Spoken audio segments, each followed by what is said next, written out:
You can take a flower, roll it up and make it fine. Sprinkle it with knowledge and a little bit of time. Cover it with headlines and a sweet euphoria too.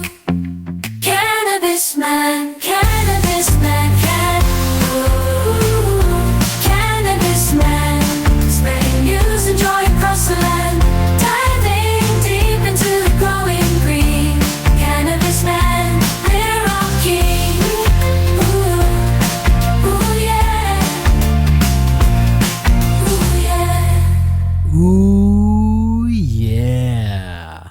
You are listening to the Cannabis Man podcast. Thank you so much for clicking on the show, and welcome. I am your host, Don Kleppin. If it's your first time here, this is a show where we're trying to take a more journalistic look at legal cannabis. I'm a broadcaster in Chicago.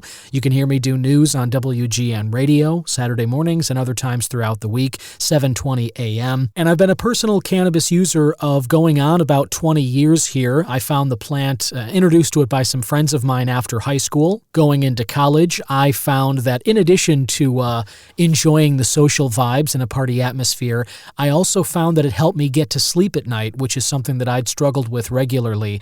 And that led me to keeping cannabis a more regular part of my life and routine. And then over the years, I also found that it helped me with other things like stress and anxiety, chronic body pain, or recovering from workouts or injuries, stuff like that. And when cannabis became legalized recreationally here in Illinois back in 2020, as a broadcaster, as a news person, I was excited to start bringing the conversations that I'd always had at parties with other stoners and connoisseurs who had already discovered what cannabis brought to their lives.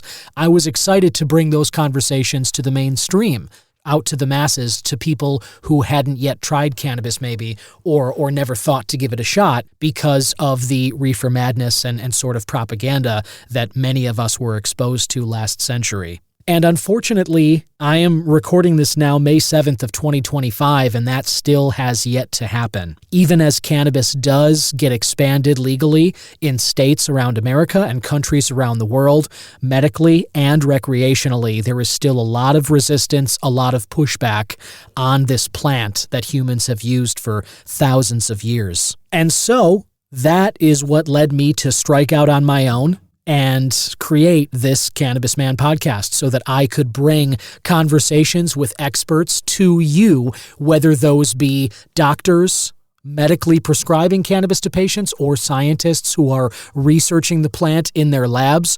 I also speak with politicians on the show who are elected or appointed, but either way, they're now responsible, some of them, for policing, creating laws and enforcing them for legal cannabis and sort of creating a foundation for what that might look like around the country or the world in the future. I'll also speak with entrepreneurs, people who have created goods or services in the cannabis space that we all might get to try.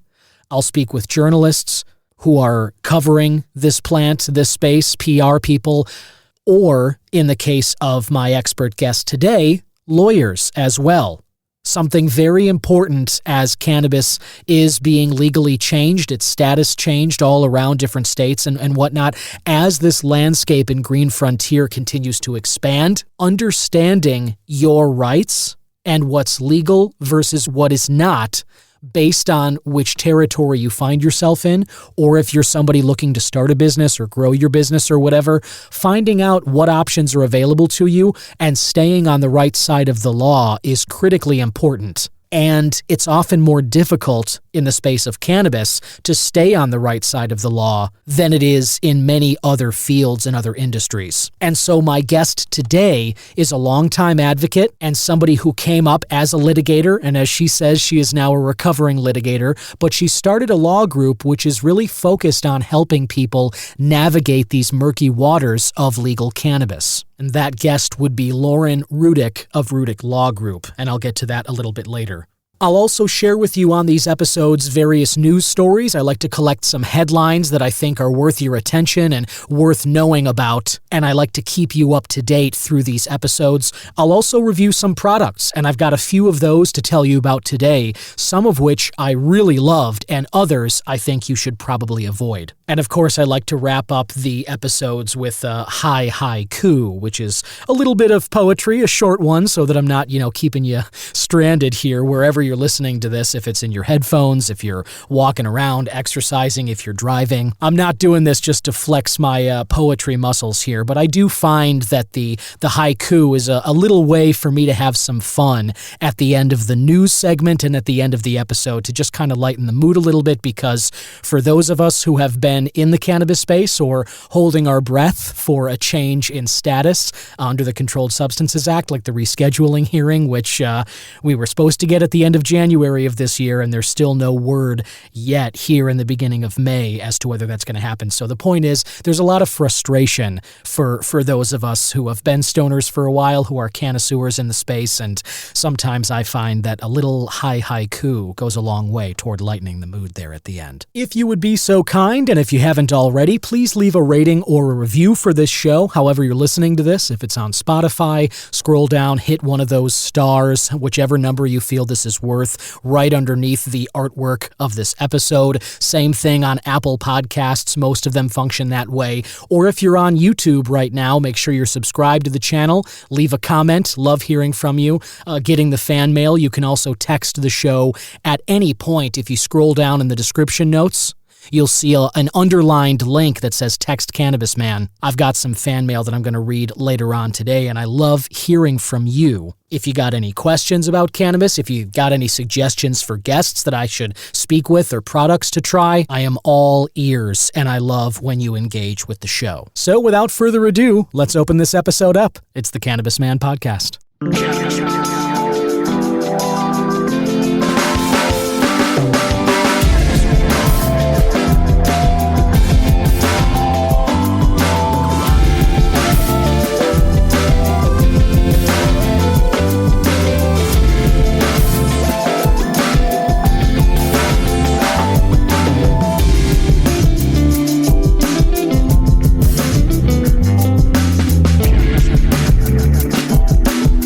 This is Tommy Chong, and you're listening to the Cannabis Broadcast.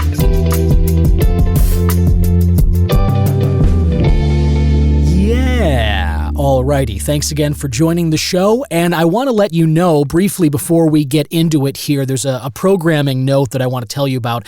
I moved hosting platforms. Anybody familiar with podcasting knows that you've got to have some way of generating an RSS feed, which is how the podcast gets on the various platforms, like the one that you're listening to this on right now. And I moved from Buzzsprout to Libsyn. I won't get into it. It's not really necessary for you to know. The reason I'm bringing this up, though, is because I want to know if there's any change in your experience listening to this show. If you've been with me from the beginning, or if you're just starting out right now, let me know if you see anything weird with this podcast in terms of the episode description, in terms of any audio issues, in terms of it maybe disappearing from a platform that you use. Whatever it is, if there's any issues, I want to know about it. You can text me at the link below.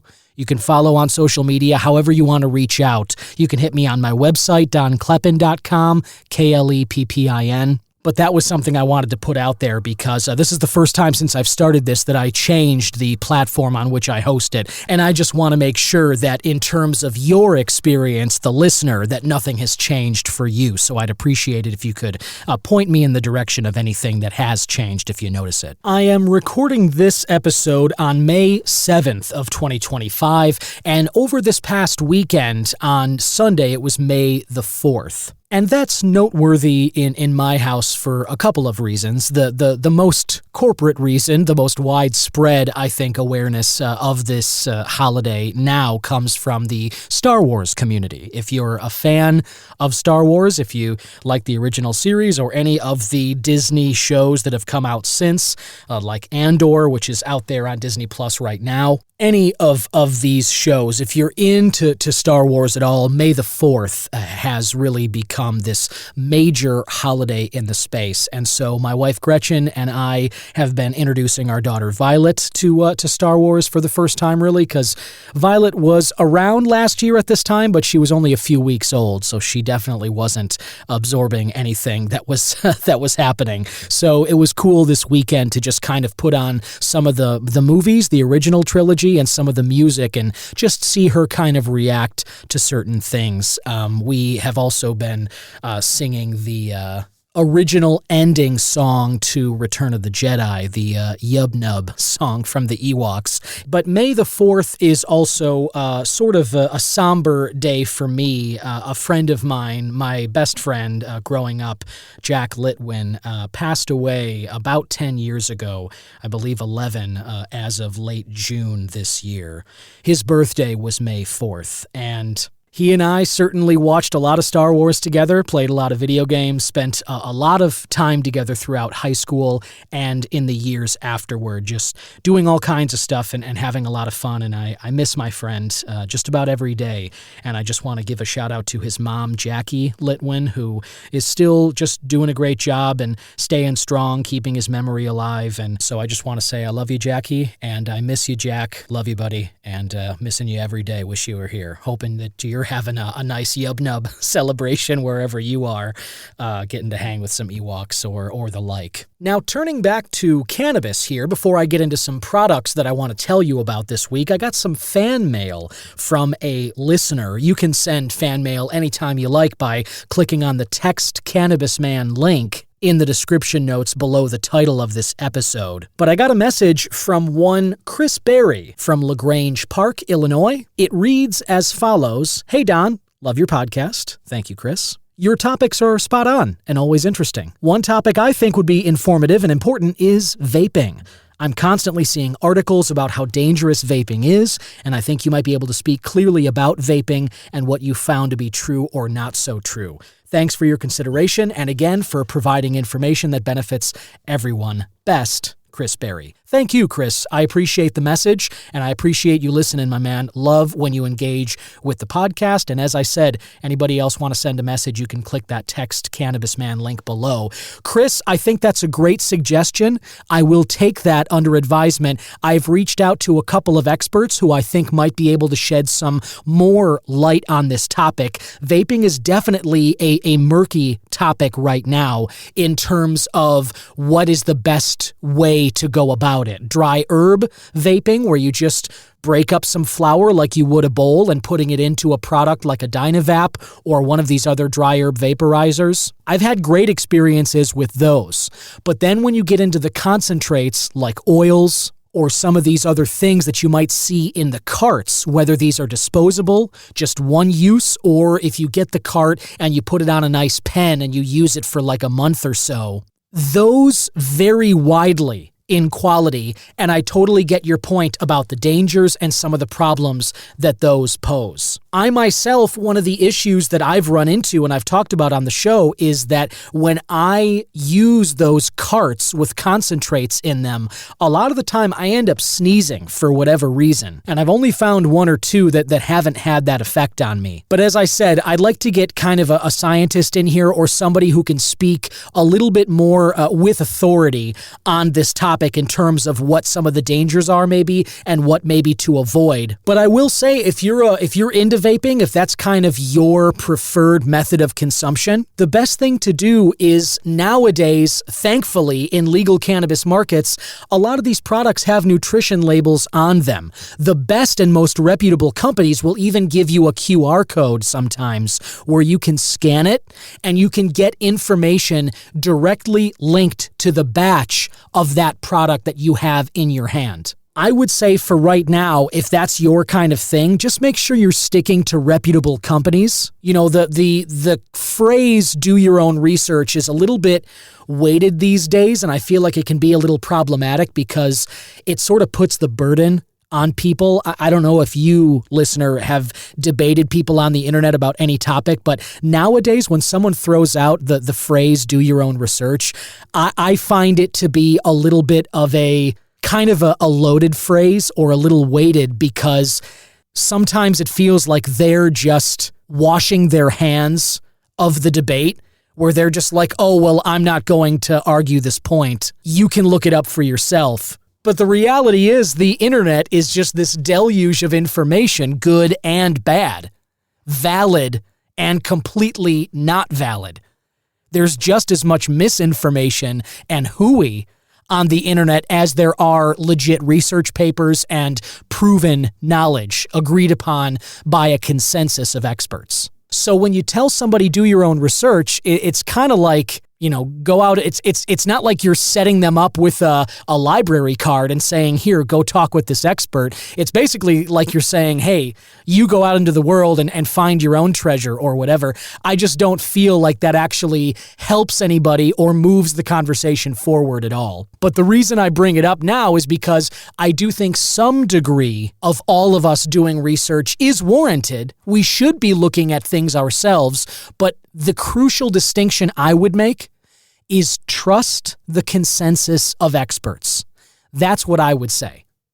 Not one study on any topic should be enough to necessarily change anybody's mind about an agreed upon truth that exists out there. If one study finds that gravity is not the way that we imagined it, that's not going to make any one of us jump off a building the next day, I wouldn't think. But if you start to see a consensus of scientists agreeing with study after study, finding this change in what we thought was bedrock knowledge, well, then that consensus should give us pause. And then maybe it's time to reevaluate that fact and kind of think of it as a different truth or update our collective knowledge. Anyway, I'm getting off that soapbox now. I don't even know why I went on that. Chris, that's certainly not your fault. This is something that's been kind of in my head for a while, that whole issue of the do your own research and the proliferation of misinformation that's out there. I finished this great book called The Misinformation Age recently, and that was kind of the message that they drove home at the end. Nobody's an expert on everything. We can't be. Our brains do not have the bandwidth to do that, and nor would any one of us, I think. I'm somebody that loves to read. I like picking up little bits of knowledge about a lot of different things, but that doesn't make me a master or an expert in any one field. I might piece together some little tidbits that I find interesting, but no matter what I know about anything, trusting the experts and specifically the consensus among experts. That's really where the truth is to be found. But I think this is also especially important for us in the cannabis space because when you see some of these studies come out and they talk about, oh gosh, cannabis, there's a tie between cannabis use and heart attacks or strokes or all these things. Oftentimes it's one study done by one cohort of scientists or people. And my point is, one study should not be enough to move the needle on any topic because they can be an outlier. What you should be looking for is the consensus among the experts. What do they think? What do the vast majority of scientists and studies say about cannabis? And the reality there is that they say long-term it is safe, certainly safer and less harmful than things like alcohol, than things like sugar, cigarettes. There's a lot of them, a lot of substances out there that we lean on. And as my friend Paul Armentano of Normal likes to say, we know all that we need to about cannabis. We have a lot of long-term data, whatever the singular versus plural of that word is. We have a lot of it, though, that points in the direction of long-term use is a lot less harmful of cannabis than it is for other substances. But anyway, I have gone off on a tangent long enough for that. I appreciate the message, Chris, and like I said, if you want to reach out to the show, listener, you can text me anytime at that link below. Now I want to move on to my products of the week. There's a couple I want to tell you about. I've had a lot of gummies recently. I've been experimenting with those a lot, even more so than flower lately. I certainly love still smoking my flower, and I'm really looking forward to, the weather's getting warmer. I always enjoy having a pocket full of pre-rolled joints when I'm out in the warmer weather, just to be able to burn one at any time whenever the moment feels right, or maybe just, the world gets like a little bit too much or something. Having pre-rolls in the pocket is something that I try and do when the weather's warm out here. But, I've talked before on the show about trying to smoke outside when it's cold. And I think anybody who's tried to do that or who has knows it's not exactly pleasant. You're really choking that down, and it's not fun. The lungs hurt. The air is cold when you inhale it. Then you're coughing from the flower or the concentrate or whatever. So I'm just not a fan of that. And so over this past winter and spring here, I've been really into the gummies and the beverages. And some of the gummies that I have really, really been into are these Hometown Hero gummies.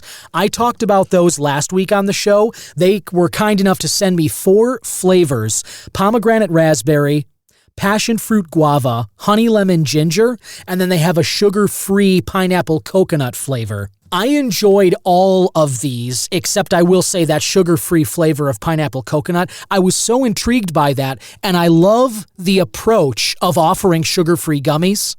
But I will say the flavor was just not there for me on that one. And I love the pineapple coconut combo normally. This one just didn't do it for me. However, all the other 3, the flavors are great. The texture is great on all of these. They've got the pectin base. If you've listened to the show, that I'm a big fan of that over gelatin. The bite, the feeling of biting into these gummies is very rich, very indulgent. And the flavor of the 3 that I mentioned are so great, but all of them, the vibe is just wonderful. Each gummy, they're a little larger than typical gummies. They're 20 milligrams of THC each, but they are kind of pre-divided. There's lines that segment these 20 milligram gummies so that you can break it up into quarters. Roughly 5 milligrams each. And so that's what, Gretchen has done that a couple of times. I was watching the NFL draft with my brother Dan and my cousin Zach. We each pulled off like a corner of these Hometown Hero gummies. It's so easy to break up the 20 into 5s. That makes it a lot more approachable. Whereas most people, I myself don't mind popping a 20, but a lot of the people I hang out with have lower tolerances. They would be much more comfortable with like a 5 or a 10 maximum, but they're not going to pop a 20. So Hometown Hero's innovation of kind of pre-segmenting these larger gummies into 5 pieces, I think is just brilliant. And for me, I've been enjoying the heck out of these things. I've been popping them left and right. It takes about half an hour for them to set in, but oh man, once they do, it has just been so much fun. It's been a nightly thing for me. Some other gummies that I got recently, and these are all, by the way, from Grassland's 420 gift guide, which I shared a couple weeks back. They've got a lot of great products on there, and these companies that put together the gift guide, they're still widely available, and they're still there. So if any of this stuff sounds appealing to you at any point, just check out the Grassland's 420 gift guide. But Flower Union Artisan gummies, they also sent me a few different flavors, and they break them up based on the vibe. They've got a nice balance gummy, then they've got a sativa, which is kind of like a party boost, and then they've got a relaxing indica-based gummy. And I thought it was interesting, they also throw on some celebrity names to these containers. The sativa boosting gummy for social is Lindsay Lohan, and then the balance gummy is Keanu Reeves, which I just thought that was really funny. The Keanu Reeves were the ones I finished first, but I have to say, the flavor of these gummies is pretty good. I was not a fan of the texture. They're all uniform. They're kind of flat and like octagonal, and they've got a look that is unique, but the texture put me off just a little bit. But I will say the vibes on these are fantastic. These are 10 milligrams each, and I've been kind of alternating those with the Hometown Hero. These are really great, especially because you can kind of cultivate whichever vibe you're looking for. Like I said, if you want to be a little more social and silly, you have the Lindsay Lohan. If you just want to kind of chill out for your work day, a Keanu Reeves is a good one. And then when you're looking to wind down at the end of the night, their Indica, the relaxing one, is pretty great too. So the vibes were really good and the flavor wasn't bad. I was a little put off by the texture. It's very smooth, and like I said, they're just the uniform shape of them and thickness without any of the sort of sugar granules along the top. That was a little bit of a off-putting for me, but I still enjoyed the gummies and I would have them again if the opportunity presented itself. Now, in terms of flower and smokables, let me tell you about some Tyson 2.0 products here. I talked about their pre-rolls, which I really loved, but I don't think I mentioned the Brawler blunts that they offer.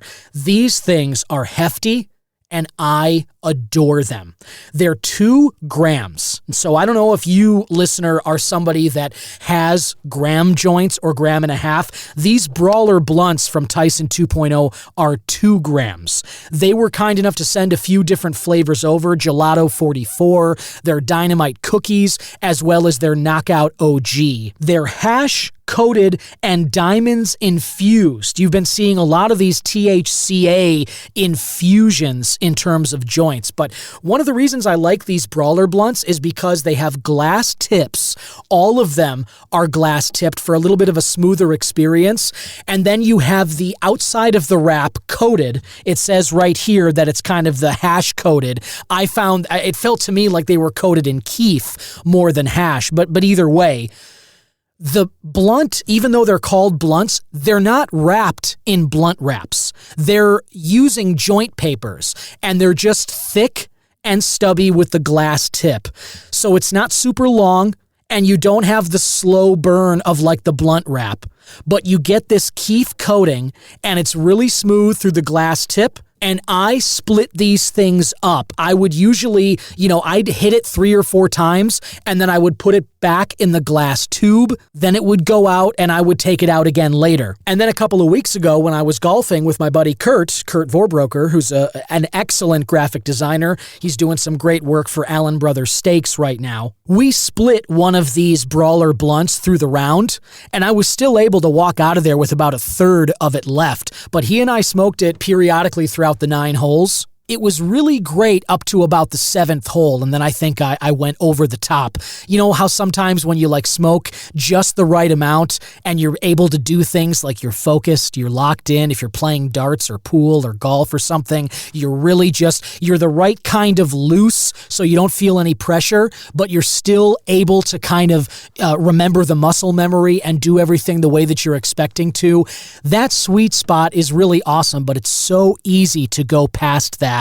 And then from holes 7, 8, and 9, I was really just sending that ball all over the place. And I knew that I had overdone it, but I still had a great time. Really enjoyed that and hanging out. But these Brawler blunts are just wonderful. I definitely want to have these things again. I talked about some of the other Tyson 2.0 products, like their gummies, which are little ear shapes. They're fantastic. Not a huge fan of their disposable vapes, but their flower products, these pre-rolled joints and the Brawler blunts, are second to none in my opinion. I love the THCA and hash infusions. I love the different flavors of them, and all of them, the vibes were immaculate. So if you're looking for something a little heftier and you're in the mood for some, flower, if you got a party coming up or whatever, check out the Tyson 2.0 products on their website and give these Brawler blunts a try. I'm confident that you won't regret it. I actually just forgot that I brought in about half of one of these Hometown Hero gummies, so this is about a tenner based on what's left of the gummies. So cheers. Hope you're having a wonderful day and already thinking about the weekend. Here we go. This is one of those honey lemon gingers. I think these might be my favorite.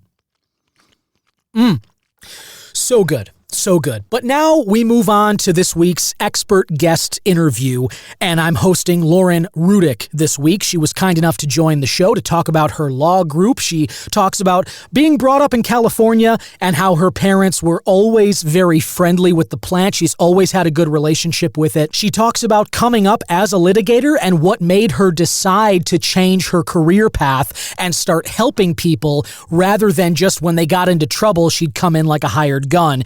she wanted to help people avoid trouble in the first place, and that led her into this very murky cannabis space like I've talked about. She talks about the work being done to advocate for cannabis patients medically in different states, talking about quality of life issues and the specifics of the cannabis plant, and she gives some really incredible detail into the overall prohibition and why it's classified as it is. I ask her opinions about some of former President Biden's last acts, including one to pardon 2,500 nonviolent drug offenders. We get into the hemp versus cannabis debate, that 2018 farm bill that I bring up so much on the show, which we're still operating under, by the way. And we also get into some investment opportunities. She has some really valuable knowledge and expertise in terms of what opportunities are out there based on whatever risk profile you might have. Maybe you're somebody who's never thought about getting into cannabis. Maybe it's too volatile for you or whatever. But Lauren really has some great perspective on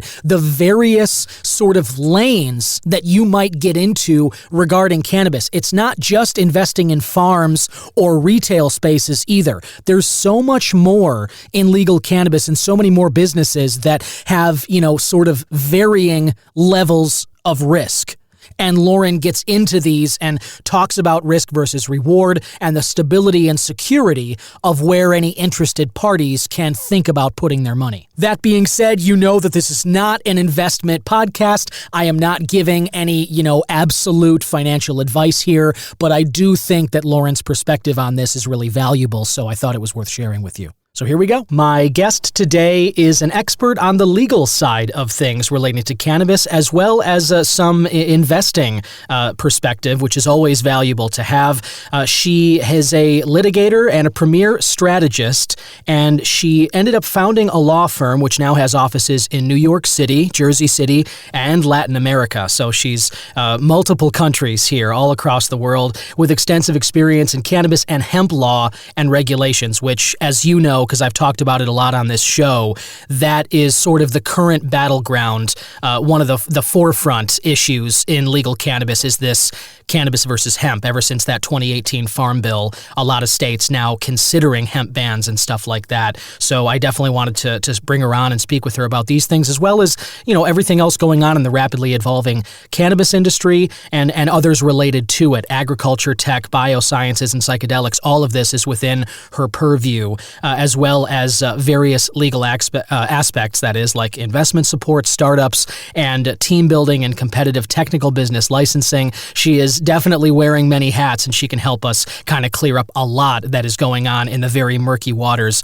of legal cannabis. So, listener, please welcome Lauren Rudick, founder and managing principal of Rudick Law Firm. Welcome, Lauren. Thank you so much for joining. Thanks, Don. I'm super happy to be here. Tell us a little about yourself and how you came up in law, and then how you founded Rudick Law Firm. Sure, Rudick Law Group. Well, Law Group. So I'm actually a recovering litigator, to be clear. Okay. I am a recovering litigator. I practiced commercial litigation. First at a big law firm. I was at Weil Gotchel. It was just Weil Gotchel then. Now it's Weil now. And then I was at a firm that was called Weiss and Hiller, that then turned to Hiller. And I was there for a long time, about 15 years. Wow. And I was doing commercial litigation for about 10 years. And I think I was at a crossroads with my litigation career right around the same time that cannabis was emerging. My existing litigation clients wanted to explore some risky investment strategies. I was doing some unusual settlement structures, and I was enjoying the deal-making aspect a lot more. And ethically, from a litigation perspective, I was having clients that were treating me a little bit like a hired gun. As I matured as an attorney, I didn't like that feeling very much. Sure. And I didn't realize how much I didn't like it until I stopped doing it and started focusing more on preventative care and helping clients stay out of trouble in the first instance, as opposed to addressing their needs when they're in trouble already. So, just a massive, shift in perception for me, which all happened right around the same time that New York was legalizing cannabis. I actually came to the cannabis industry originally through my mother's end-of-life care back in 2009. Okay. I was a patient advocate. I was living in California, and anybody who knows me knows I have a good relationship with the plant. I come from a medical background. My family are physicians. My parents were hippies. It just was never one of those things that was particularly taboo. We all recognized the scientific benefits and medical efficacy of cannabis, and my parents were always much more happy for me to smoke pot than to drink or do anything else. So we had a safe space, growing up. So anyone who knows me really knows I have that very close connection to the plant and a very healthy relationship with the plant. So we were living in California. It was my mother's end-of-life care, and she was using the medical cannabis that was available. This is 2009, so not a ton of regulation. This is, pre-legalization, pre-Cole memorandum, pre any type of structure. So, the cops didn't like you, the gangs didn't like you, your neighbors didn't like you. There's a lot sort of, going on with respect to medical cannabis, how to get access to it, who can grow it, that sort of thing. But, I learned quickly that medical dispensaries have legal needs. I had very lucky to find a dispensary where the collective owner, his mother had also died of a gastric cancer, so he was very sensitive to needing clean and consistent medicine. And it was through that relationship that I learned, medical dispensaries need lawyers, and there's probably growers that need lawyers too, and patients and physicians and anybody within the supply chain. So I really came at it from a patient advocacy perspective and watched as these states started, unfolding. My very first clients in the space were investors. Again, it was litigation clients. They turned to me, they said they wanted to get in on cannabis. None of the big law firm would touch it, so I was one of the few lawyers that they know would actually engage in these types of transactions, engage in due diligence, try and understand a little bit about how these companies were operating, understand that tension between federal and state law, how it is that they were able to do that. I learned that when you represent money, everybody wants to talk to you. So I would go to these conferences, and it was like drinking water from a fire hose in terms of access to deal flow and structuring deals and just understanding how money was moving around the country. A lot of the jurisdictions, early medical markets or early adult use markets were, had residency requirements. So how to work through those residency requirements in order to deploy capital, and see some sort of return. So lots of really creative orchestration of deals that was, relatively unique and exciting. I was at a trade show and I got very lucky, and through an insurance person that I met there, and at the time my law firm had an insurance practice, so I was like, oh, an insurance person, I would love to speak with you. We have stuff in common. And most people don't really like to talk to insurance brokers. Sure. But I was very happy to speak with him, and learn about the different insurance products, that he was making available to cannabis businesses. And he said to me, Lauren, are you really serious about this? Do you really want to get involved in this? And I said, yes, I do. And he said, well, let me introduce you to somebody. And he brought me over to the publisher of Marijuana Venture magazine, Greg James. Wow. I had a very fruitful conversation with him, and he asked me if I wanted to write for the magazine. I had never written before, so I just started challenging myself, to take on new topics on a monthly basis, on a regular basis, to talk about them and, what was interesting and the legal issues that were arising from a legal journalism perspective. He gave me an exclusive over the Northeast, and I just churned out articles on stuff that I was seeing. And I think that really helped to raise my visibility and credibility in the space. So there's that. So then, really practice unfolded representing investors, representing startups, doing a lot of competitive license application work, competing in, these merit-based jurisdictions.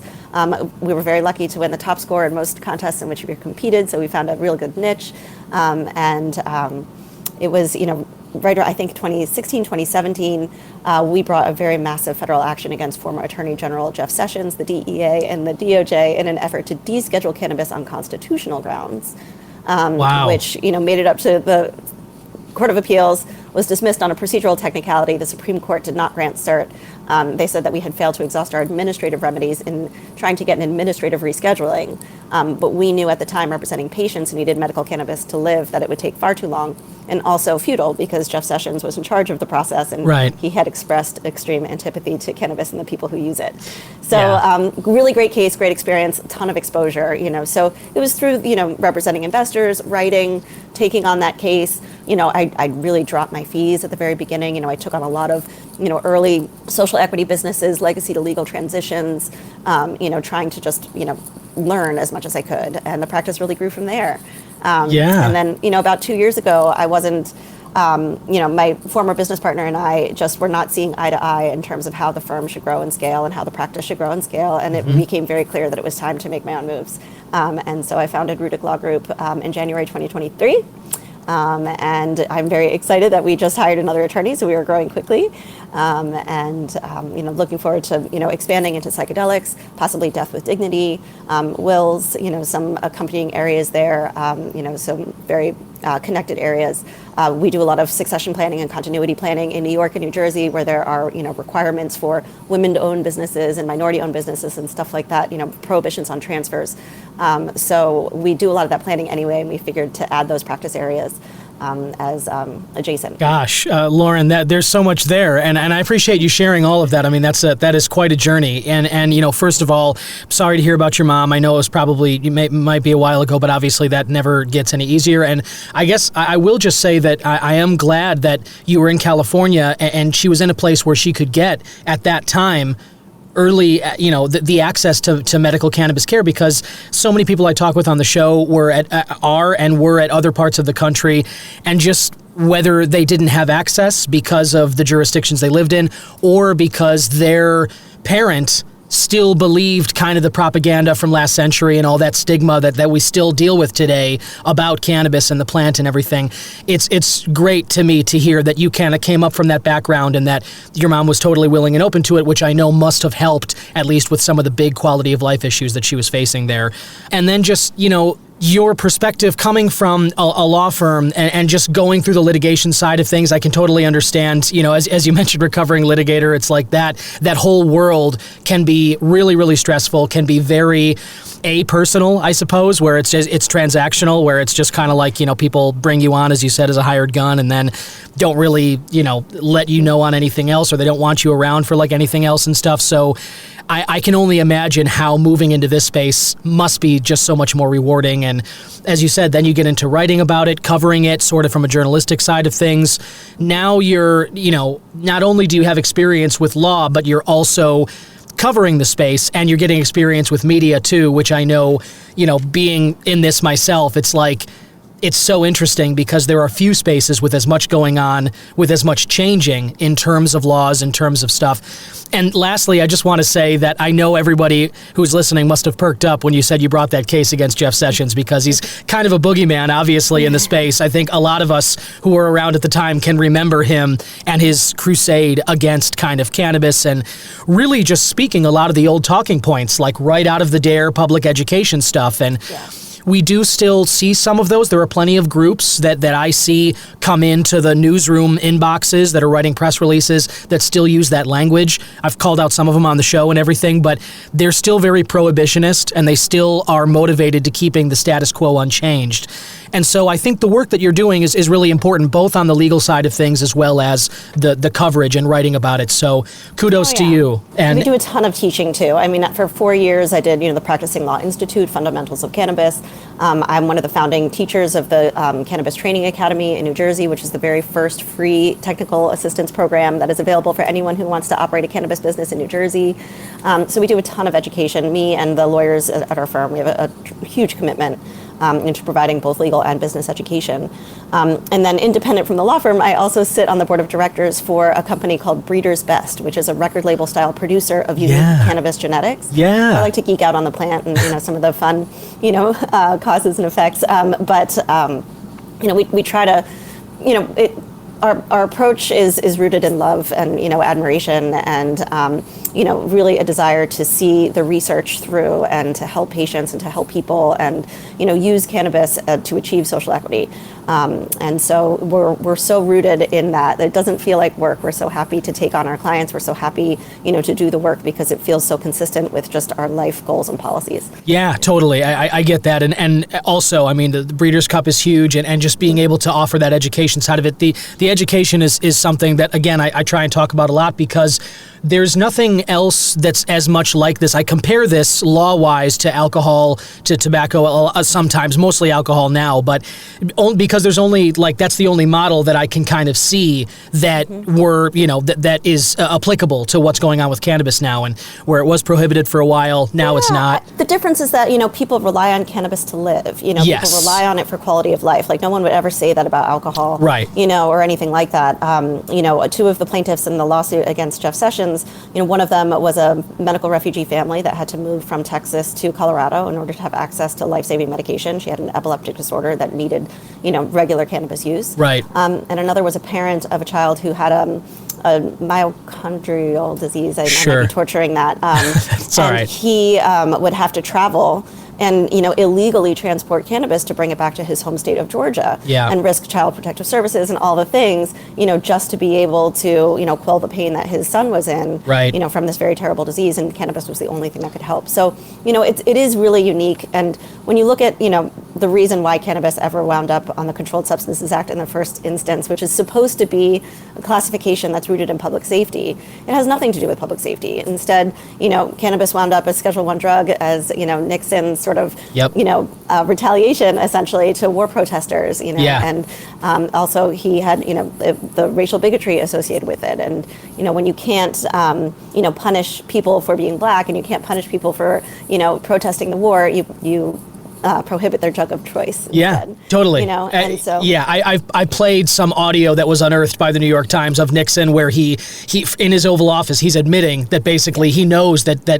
cannabis, I mean, he uses the word marijuana, but he admits that cannabis is not a big deal, but he says there on the audio that it goes against their messaging, that it goes against their political sort of angle, and so therefore he has to still come down on it hard and include it with the harder drugs and stuff. So you hear those things, and it's like we kind of know it. Those of us that are familiar with this, we understood it, but to hear it from the mouth of the guy really just admitting what we all know in plain English, I know. It really kills you, because we're still dealing with that now. I know, and the research is what kills me the most, because you can dig into those tapes in the Nixon administration, and you'll find that he had all of the medical evidence in front of him to demonstrate that cannabis was among the most efficacious substances known to man. He had Dr. Ethan Russo, who now is at the helm of Credo Science, a medical formulator for cannabis formulations all over the world. He was formulated for GW Pharmaceuticals, Epidiolex, the very first FDA-approved medication.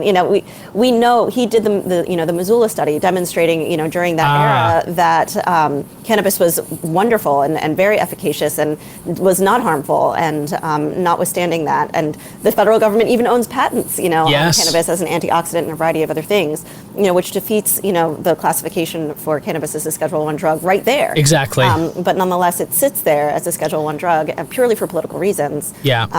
Which is really unfortunate and unusual. Yeah, and we're talking about this now, and I do want to kind of talk to you about the notion of rescheduling. You and I are sitting here January 24th. We have the news now that hearing, the DEA administrative hearing, has now been pushed back at least 3 months. We hope that that's all it is, because there's plenty that are just like, I mean, if ever. But before we get into that, one of the last things, and maybe the last thing that former President Biden did in office was pardon 2,500 nonviolent drug offenders. It's not enough. Of course, no. It's not enough at all. But he did make the campaign promise, and I remember during his time in office, people were still clamoring for that because he had failed to do it. And I guess just coming from the social equity standpoint, and from your litigation side of it, obviously you say it's not enough, but does he get any kind of credit for that, doing it on his way out the door? No, I mean, it's just this incremental changes. He could have done something so much more meaningful, And I have to admit, I'm very happy for any change when it comes to cannabis on a federal level. But Schedule III doesn't do it for me either. Yeah. And so sure, I'm a little bit excited, but I don't know what that means for my clients that don't adopt a pharmacy model. I'm not entirely convinced that 280E goes away for everybody. I'd love to have an accountant, to hash that out. Yeah. And it does not address, again, the racial issues, the disparities, the constitutional, the unconstitutionality of cannabis being classified as a Schedule I instance in the first instance. I mean, we've got caffeine and Tylenol with known toxicity effects. It just does not make any sense at all. To have cannabis there. So I think Schedule III, we're going to wind up with a lot of the same problems, and then all of a sudden we're going to be creating so many different pathways for regulation that are just sure to cause all kinds of knots and snarls. And, you're going to have the pharmacy Schedule III, you're still going to have the illegal. Most of my clients will remain illegal because they don't have a pharmacy model.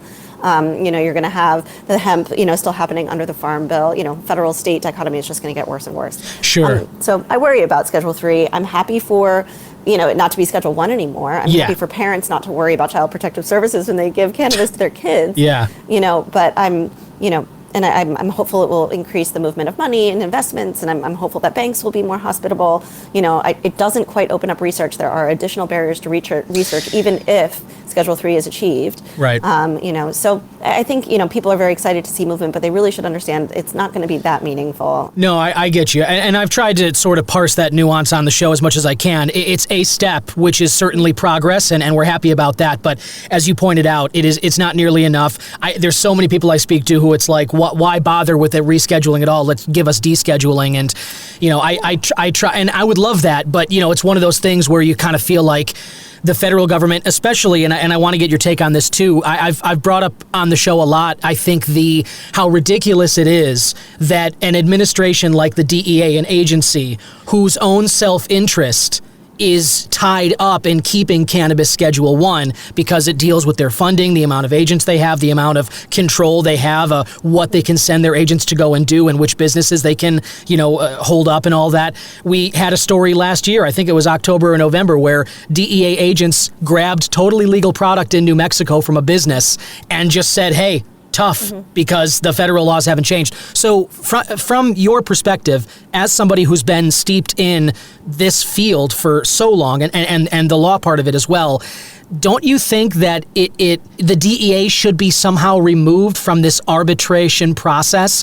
of having any say on what schedule it is? Well, yeah, I don't know enough about the federal process to, give you a very, strong sense of that. I do know that, the federal appropriations rider should have defunded the DEA from being able to investigate or prosecute any actors, state legal actors, that are operating in compliance with state law. So I would be curious to better understand, the circumstances under a federal raid. But I don't do a ton of criminal defense work. So, sure. It could be that there's more of that happening than I realize. Certainly none of my clients, knock on wood, but we're very careful, about the types of clients that we take on and their commitments to regulatory compliance because, we're all aiding and abetting and we all go down together. So, I don't, tend to find myself in that situation ever, so I would love to know a little bit more about it. But, they're really, we try to tell our clients, of course, we can't absolve you from any risk, but, provided that you operate in strict compliance with state law, that tends to, be a place where you can operate without interference from the feds. That being, this is just enforcement priorities, nothing is written at any given time. The federal government can change its enforcement priorities and endeavor to put that toothpaste back in the tube. Yeah, totally. I get that. And totally fair. I understand, like, it's not exactly in your field of work there, but I just, for my money, it just totally seems like a conflict of interest to have them at all involved in this trial to determine which schedule, cannabis falls under, because, like I said, I think it messes with their bottom line. But they've also been brainwashed. They had to be compelled to remove, offensive and false information about cannabis being a gateway drug from their website. Right. I don't see how they can be an unbiased participant. Yeah, same. So that's kind of my point of it, though. But you also brought up the Farm Bill in 2018. I talk about that a lot on the show, and hemp versus cannabis, and kind of this. Talk about murky water. Cannabis, state versus federal. Cannabis is so much easier to practice than hemp law. Of course, hemp law is very challenging. But it is federally legal, so that is very exciting. And some people, depending on what state you're in and how permissive those state hemp laws can be, might say that cannabis, in effect, has been backdoor loophole legalized, via the Farm Bill. We've got a lot of THC out there that's been compliantly produced under the Farm Bill, that is finding its way into products, being sold, globally. Yeah. So it's really interesting to see that develop. We do work both sides. I would love to see, sort of a consistent regulation across, yes. I guess we sort of look at, the psychoactive effects and the, intoxication, and start looking at that the way we look at alcohol in terms of 21 and over, and no one's trying to get kids, high, right. Or tell a 6-year-old that they should be smoking a joint. That's all, medical stuff. And, but I think for adult use, and determining, what the appropriate age for adults would be, and, that sort of stuff. But, I would love to see some harmony there, because it's just very confusing. It's also not fair. We have clients that compete against themselves in different markets. We have clients that are hedging on both sides to try to figure out, which way is it going to go. And it really increases the cost of compliance. It increases the cost of legal. It increases the cost of insurance, and it really changes everything. It's almost like you have to run two parallel businesses. So it's challenging, but cannabis is legal, arguably. Yeah, up to that 0.3% threshold, like I talk about all the time. And it's like, so that's really what they did. And in terms of the psychoactivity, in terms of the intoxication element of it, like up to that threshold, it is legal everywhere. I guess my thing, and what I've kind of argued on the show, why I understand why some of these states are exploring bans the way they are. California, Illinois is now doing this, pitting the governor and the mayor of Chicago against each other and everything. But I understand why they're doing it, mainly because I think you sort of brought this up with the even playing field. That side of it where cannabis operators have to jump through all these loopholes and have to really abide by a lot of red tape, whereas on the hemp side of things, as I said, depending on the state, but like federally, there are people who really just don't have to kind of deal with the same things. And I think if we're going to normalize this, if we're going to move it forward to the place where it is regular and accepted for 21-year-olds to just do that, I think you need to have regulation across the board so people can trust what products are on the shelves and stuff like that. Yeah, I mean, even, I'm seeing some standardization with respect to labeling, like just the most basic stuff for public safety, of course, just to have a better sense. But, when states are coming down on these hemp programs, it's because there's, prolific instances of, safety issues and illnesses and contamination and, a variety of, and of course there's interests, cannabis interests that are lobbying hard, to maintain their market share, and that sort of thing as well. But all of it should be rooted in public safety, all of it really should be. So that's what I'd like to see is just sensible regulation that's actually rooted in public safety, not that perpetuates the stigmas associated with cannabis being dangerous or anything like that, Yeah, totally. We don't have to reinvent the wheel. We've done this before. Exactly. Yeah, well put. And so I also want to ask you, we're talking about this idea of rescheduling. We talk about how at least up to a certain point, cannabis is legal. There is a lot more investment opportunity in Canada. There has been so far versus the United States. But hopefully, I mean, if things continue to move, maybe depends how you think about it. Yeah, Canada is a very different market. You really have to understand the regulatory environment. A lot of publicly traded companies, they've got federal legality, so there's some stability there. Yeah. So again, for me, and depending on how risk averse you are, you want to follow regulatory pathways that exist, and when you chart something new, it can be very exciting, but it's also very expensive and it's not very stable. Big risk, big reward, so you can find more stability in Canada. But I would say, for innovation and creative opportunities, the states are still very much competitive. Tops. Yeah. And when it comes to, breeding, for cannabinoid, for certain cannabinoid concentrations or to have a certain chemical expression, I trust our talent here in the States, Canada being excellent on food and feed and certain things. Yeah. But, I really do trust our growers here, when it comes to producing, the world's best cannabis. Yeah. And I would like to see more money be deployed smartly, here in the States. There are many, many opportunities to get in, both on the plant touching and non-plant touching side. We do a lot of structuring where, the investment doesn't necessarily go into the plant touching entity. It goes into the, real estate holdco, or it goes into a services company, or it goes into the development of intellectual property and licensing. Sure. So there are so many ways to get involved in cannabis without necessarily being an operating company. And those investments tend to do very well. Yeah, I could see that. And that's great information right there. And I know that there are a lot of people, I've had some on the show, and I hear from people all the time who are interested in learning more about the investment side of it because of, like a lot of people, they understand that the opportunity there is absolutely huge. And so let's just imagine somebody comes to you and they're asking sort of like, let's say that they're very risk averse, right? Like that they're later in their life, they don't want to risk losing a lot of what they've got. What might you tell them to look for in terms of where they could start? Well, I mean, it's really going to come down, to the individuals and trust. If you don't have very much, you really don't want to go far from your circle, and rely on too many others, and what they say is possible. You really want to know for yourself. There's varying degrees of investment, loans and, equity investments, and, you can do factoring and revenue shares and buying into people's receivables and, all kinds of different ways to invest and get a return.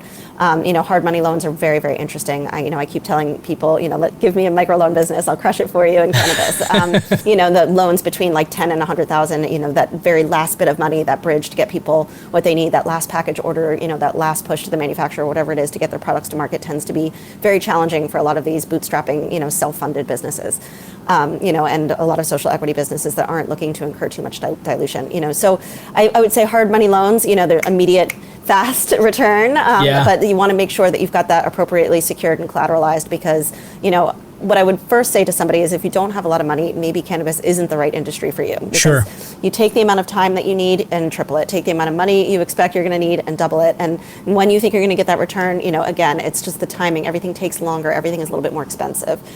So you basically have to be prepared to throw that money away. It could turn into something really great, but if it was somebody's, something they've been saving for a really long time, and, sure, they were very risk averse, it could very well be that cannabis just isn't the right investment for them. That said, if they are willing, they've saved a little bit and they've got it safe and they do want to risk a little bit, there are varying degrees of stability within cannabis, and it's all about due diligence, and your ability to execute due diligence. And that's one of the things we specialize in, is sort of expediting that process. We've got a very, carefully curated network where I like to think I'm, 1 to 2 degrees of separation away from most, heavy hitters in cannabis. And, we know that we are able to expedite that process for folks, which, just capturing those early market opportunities can be very meaningful in terms of the ROI.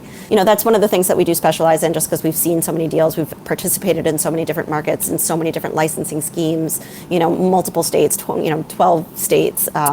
So we really do want to see our clients, deploy capital in a way that's smart and intelligent, and not too scary. Yeah, totally. That's great perspective, and it's great to hear. And I know that I'm sure some ears definitely perked up at your advice there, and also the opportunity that you're offering. So if somebody wants to get in touch with Rudick Law Group, whether it's for representation or for investment advice and kind of thinking about where maybe they can put some of their money in the cannabis space, how can they get in touch with you? Reach out through the website.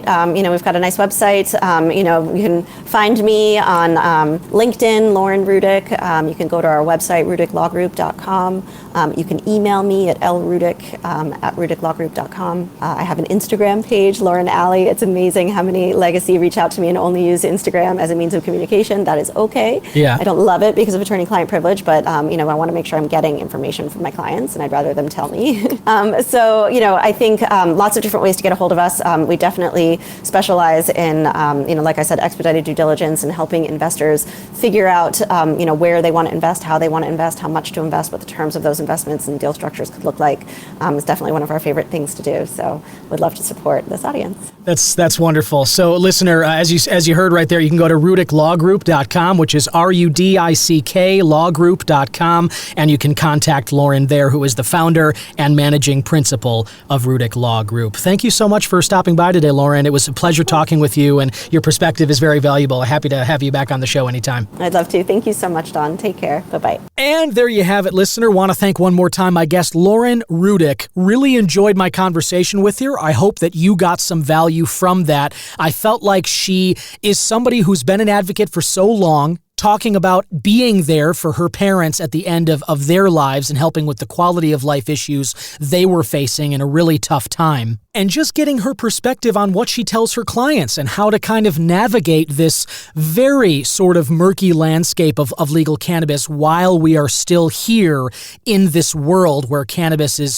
Schedule 1 under the Controlled Substances Act, and what things might look like if and when it ever gets rescheduled. Fingers crossed that we get some news on that front coming up soon. And speaking of news, let's get into the news headlines I've picked for you this week on the topic of rescheduling. I will start with the publication Marijuana Moment. You're familiar with them if you've listened to the show at all before. The headline here, and this was published about 7 days ago, April 30th, Trump's pick to lead DEA says marijuana rescheduling review will be, quote, one of my first priorities on the job. April 30th, this was published by Kyle Yeager. Won't read the whole thing, and I've linked it below so you can check it all out for yourself, but I'll give you the gist. President Donald Trump's pick to lead the DEA says examining a proposal to federally reschedule cannabis will be one of my first priorities, quote, if he's confirmed for the role, saying it's time to move forward on the stalled process. However, DEA Administrator nominee Terrence Cole repeatedly declined to commit to support the specific proposed rule to move cannabis from Schedule 1 to Schedule 3 under the CSA that was initiated under the Biden administration. So, what Terrence Cole is saying here, who is the nominee to be the DEA administrator, he's saying that he'll look at this, but he's not committing to the rescheduling of it. However, as I have noted here in the last few weeks, we have gotten some pretty, I would say, uplifting or optimistic news headlines out of this White House, where apparently President Trump was trying to nudge lawmakers in the direction of slapping safe banking for cannabis on the latest budget agreement to keep the federal government running. I would take that as a positive. And this other news, I would take that as a positive too. Anyway, that's all I'm going to read on that front. I have linked it below. You can check out the rest of the article for yourself. In terms of the cannabis industry at large, and talking a little about rescheduling here, there is an article from MJ Biz Daily, which I've linked below as well. Andrew Long, who's their data reporter, published this April 28th. This is just in the U.S., but it's talking about the economy here, and this is before any rescheduling or anything like this. The headline of this article is that the marijuana industry will add $123.6 billion to the U.S. economy this year. And again, as I stress, this does not have anything to do with rescheduling. If they reschedule it to Schedule 3, that number may go up. But right now, with things standing as they are, unchanged, $123.5 billion in the U.S. economy thanks to cannabis. Andrew breaks down those numbers and gives some more detail and data in the article, which I have linked below. He talks about that projection being up almost 10% more than last year, and he highlights some state markets which are doing really well to help drive that total. Again, I've linked it below. You can check out the rest for yourself. Dialing in more towards Illinois, where I am here, there has been a really unfortunate series of events that I want to tell you about, and this is an article from greenstate.com, which is highlighting it. I actually had a few people reach out to me, including the most wonderful engineer at WGN Radio, Bob Ferguson, who is just a gem of a human being and an absolutely tip-top engineer. He's keeping that station on the rails all the time, and he's also a listener of the show, so tip of the cap to you, Bob. But he let me know that there is a weed arsonist terrorizing Chicago.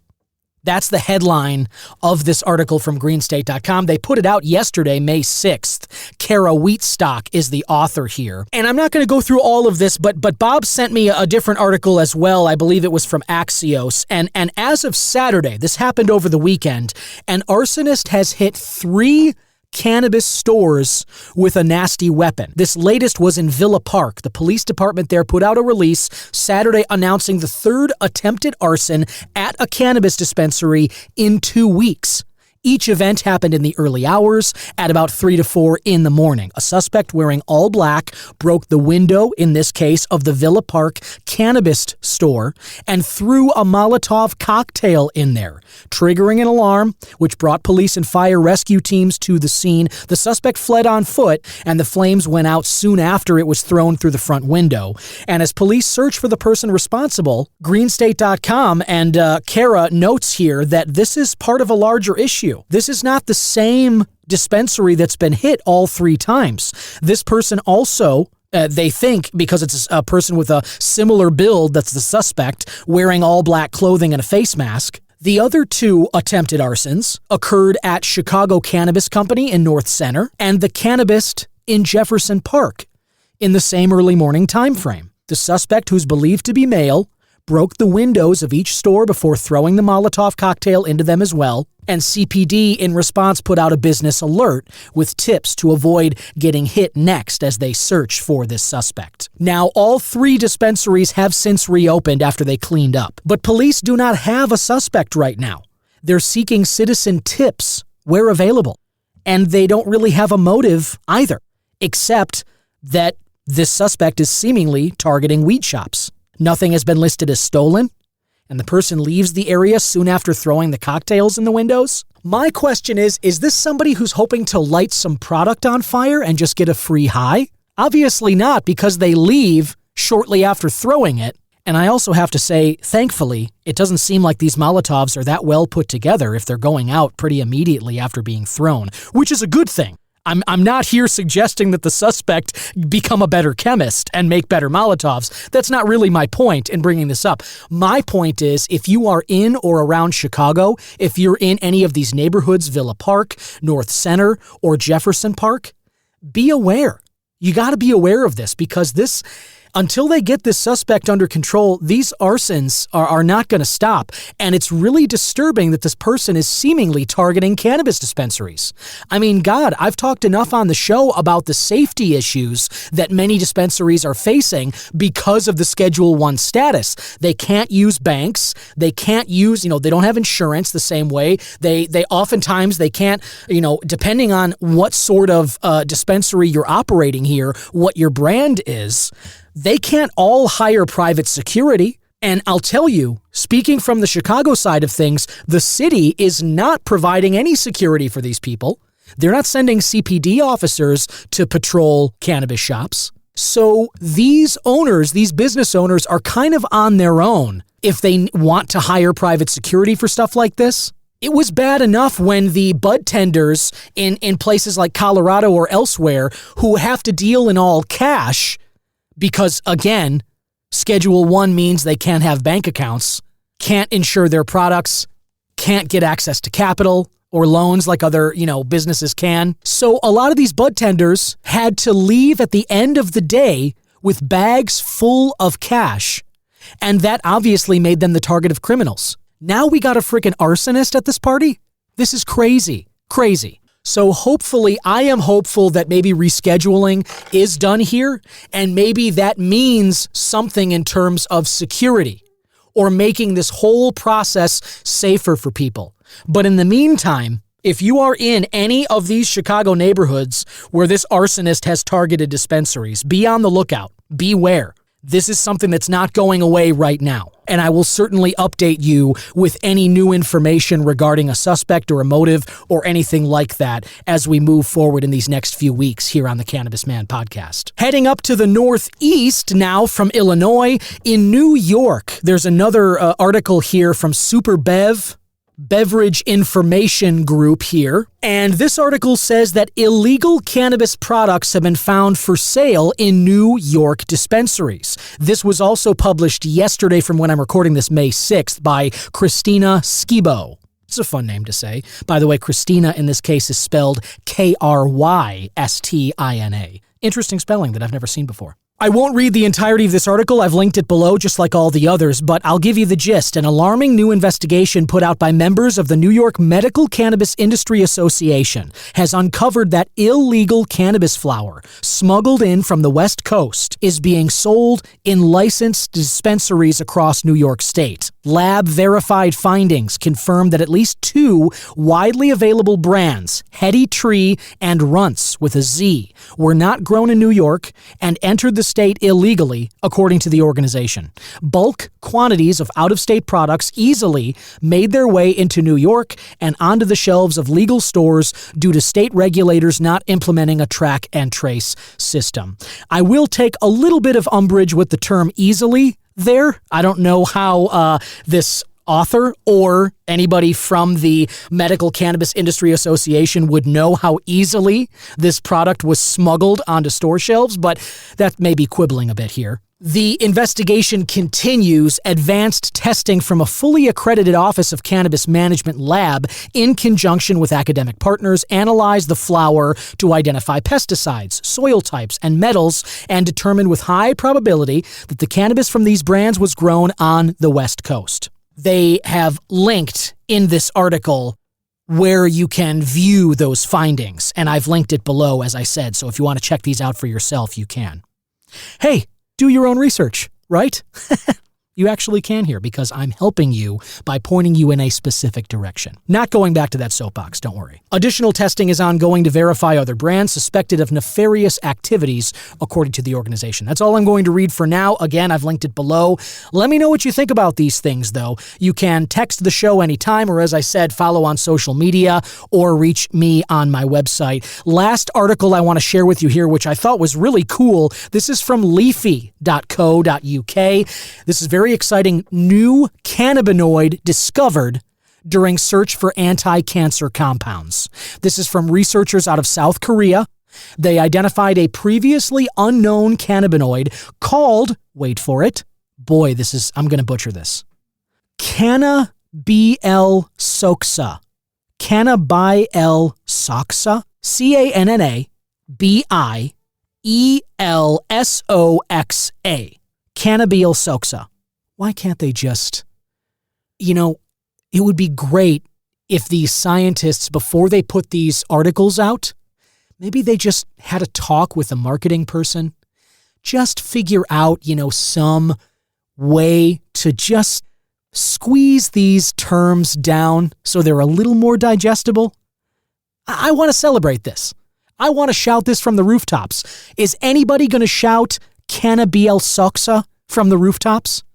No, I'm not. But either way, I digress. That was discovered alongside several compounds that can inhibit neuroblastoma cancer cell growth. Now, I'm not going to go through the entirety of this one either. I have linked this below as well, so check it out. But researchers from South Korea successfully isolated a new cannabinoid compound from cannabis flowers, along with several other substances that show significant promise in fighting neuroblastoma, a common childhood cancer. The discovery, published in the peer-reviewed journal Pharmaceuticals, identified the novel cannabinoid Cannabial soxa and documents the first-ever isolation of certain chlorin-type compounds from cannabis plants, several of which demonstrated strong anti-tumor properties. The research team, comprising scientists from Wonkwang University, the Korean Ministry of Food and Drug Safety, and multiple other South Korean institutes, evaluated 11 compounds isolated from cannabis flowers for their effects against neuroblastoma cells. And then they quote the researchers here: 11 compounds were isolated from the flowers of C. sativa, including 2 new compounds, namely Cannabial soxa, 132-hydroxythioforbide C ethyl ester. What am I even doing here? Do you know? I'm reading these things.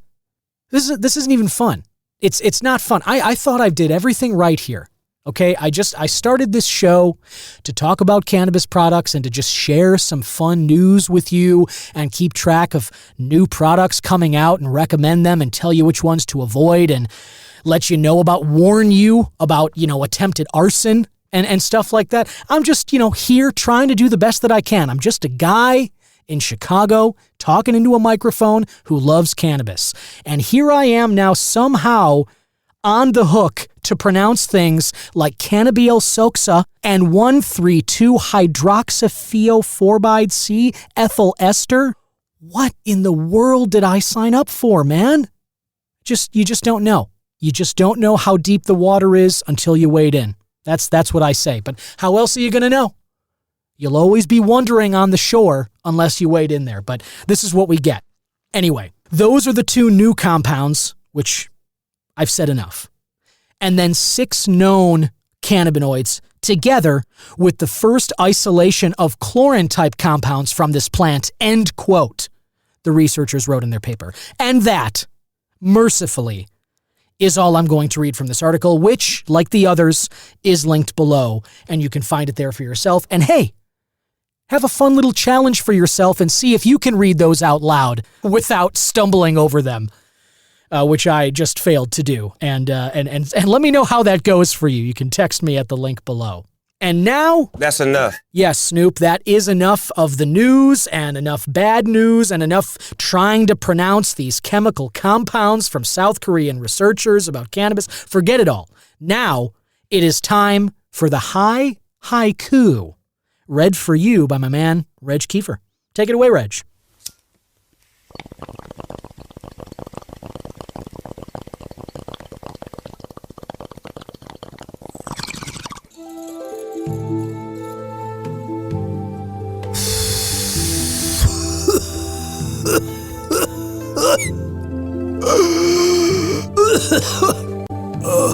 Sorry about that. So harsh. I gotta clean this bong. Under smoke and ash, truth blazes through shady haze. A healer defends. Whoa. How was this week's High Haiku? I'm gonna get around to cleaning that bong. Do you have any rubbing alcohol, Don? I do not, Reg. That's going to be on you. Cannot cover that supply for you, the cleaning supplies.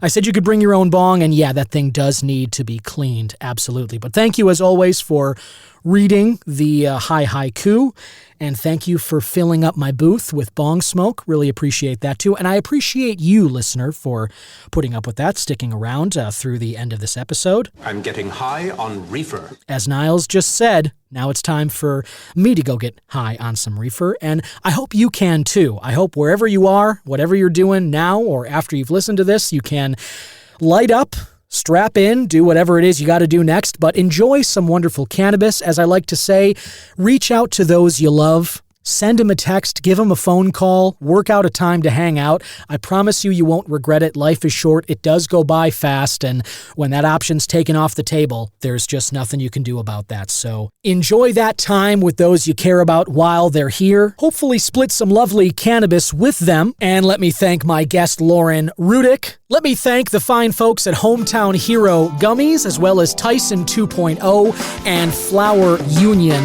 for sending those delicious products that I got to try. I've got some more to tell you about next week. I've also got a conversation with a guest who has a fascinating story. This is a survivor of a brainstem stroke, and he talks about how crucial cannabis has been for him in this recovery process. Until then, keep your eye out for arsonists around Chicago cannabis dispensaries. Keep your wits about you always, and we'll talk next week on the Cannabis Man podcast. Bye-bye.